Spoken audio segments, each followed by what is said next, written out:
Bonjour à tous, nous sommes le groupe 5 et aujourd'hui, nous allons vous expliquer les compléments circonstanciels du but, du cause, de position, de conséquence et de comparaison.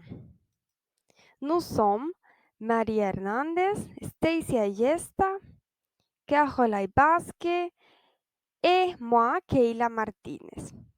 C'est parti. Bonjour à tous, j'espère que vous allez bien. Aujourd'hui, je vais parler un peu sur les compléments circonstanciels de cause et aussi de but. Et pour commencer, les compléments circonstanciels de cause est un mot ou un ensemble de mots qui donne l'origine d'un fait ou d'une action qui n'ont pas été choisis.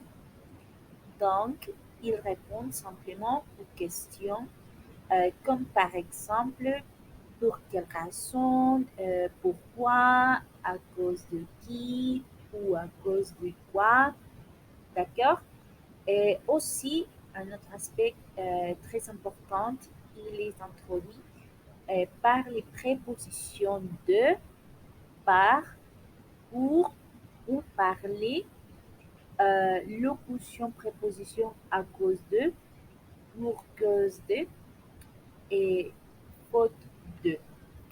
Voilà.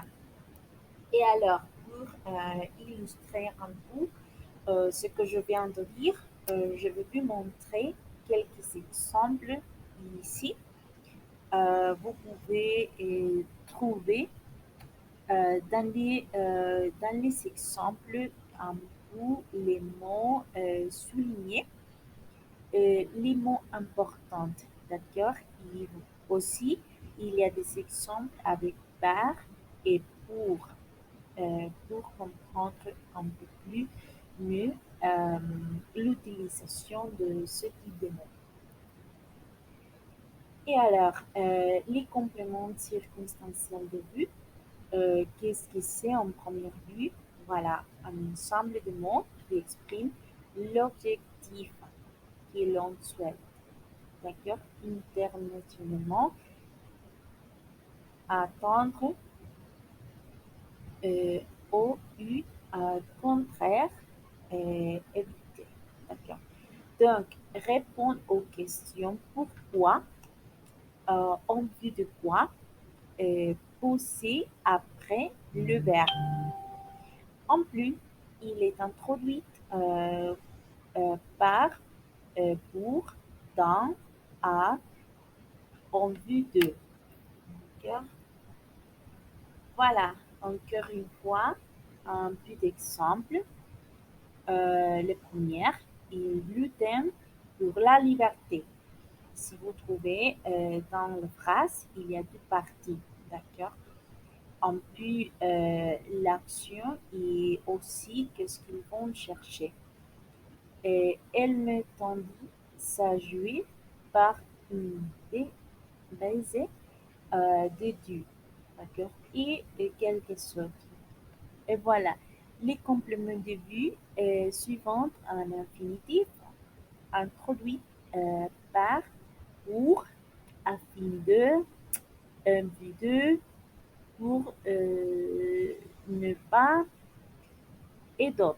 D'accord? Vous pouvez lire un peu les différents types d'exemples pour prendre un peu des notions de comment est possible d'utiliser ce type de complément dans la vie quotidienne et aussi dans les phrases que vous pouvez construire ou dans le travaux de grammaire. Bien, comment faire la différence entre les compléments circonstanciels de vue et les compléments circonstanciels de cause? Les compléments circonstanciels de vue, ils expriment l'objectif à atteindre ou à éviter. Le résultat à atteindre ou à éviter a été délibérément choisi.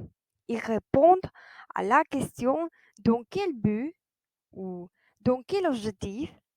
Exemple, on révise tous les jours pour obtenir son brevet.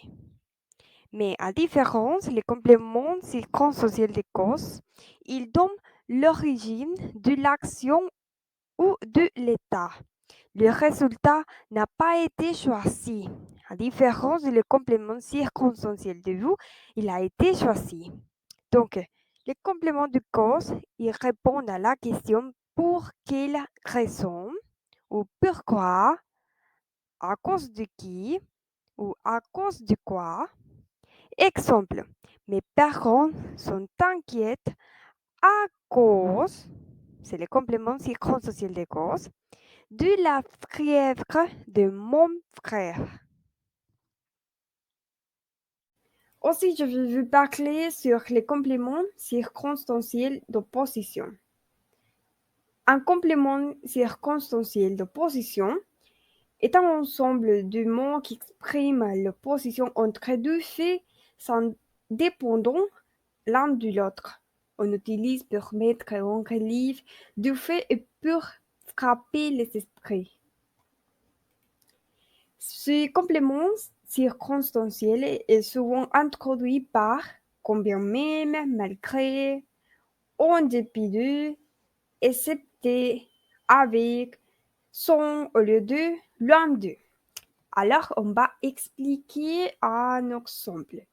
Malgré qu'il soit petit, ce mari est grand.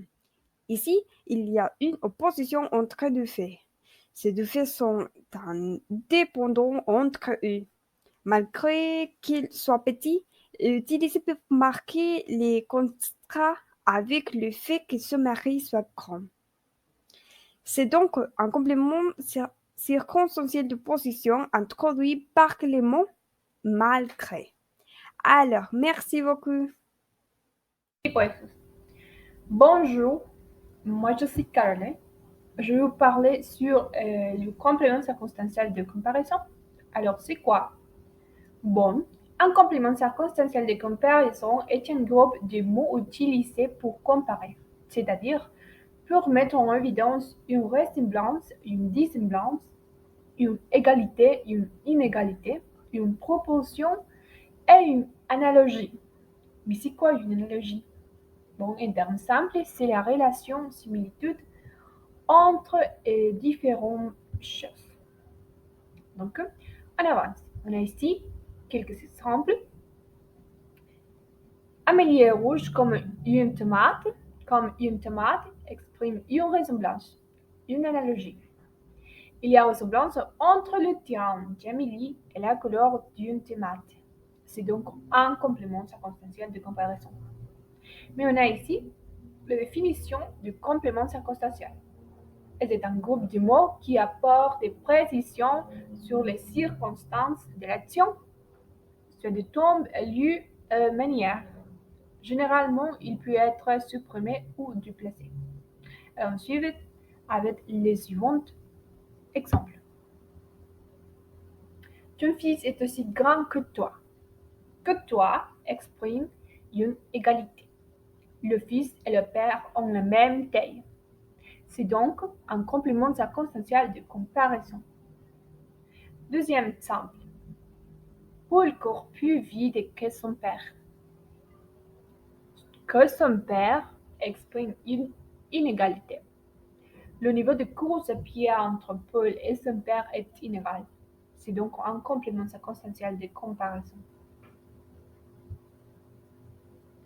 Alors, on a ici le complément circonstanciel de conséquences. Donc,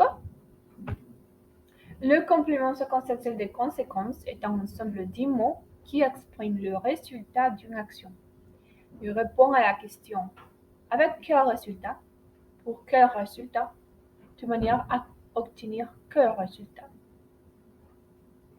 Il commence par des mots tels que à, pour, au point de manière à, si bien que. Il est très souvent suivi d'un verbe à l'infinitif, mais pas toujours. On peut voir ici quelques exemples. Exemple A, il a couru au point d'avoir une crampe. Il a couru avec quel résultat? Réponse, au point d'avoir une crampe. Donc le groupe du mot, au point d'avoir une crampe, est un complément circonstanciel de conséquence. Deuxième exemple. Mon frère est trop malade pour aller à l'école. Mon frère est trop malade pour aller. Quel résultat? Réponse pour aller à l'école. Le groupe des mots pour aller à l'école est donc un complément circonstanciel de conséquence. Merci. Bonjour à tous, je m'appelle Maria Hernandez et je vais continuer l'explication sur le complément circonstanciel du conséquence et le complément circonstanciel du cause. Il existe certaines différences entre ces deux sujets, donné que le complément circonstanciel du cause donne l'explication de l'action.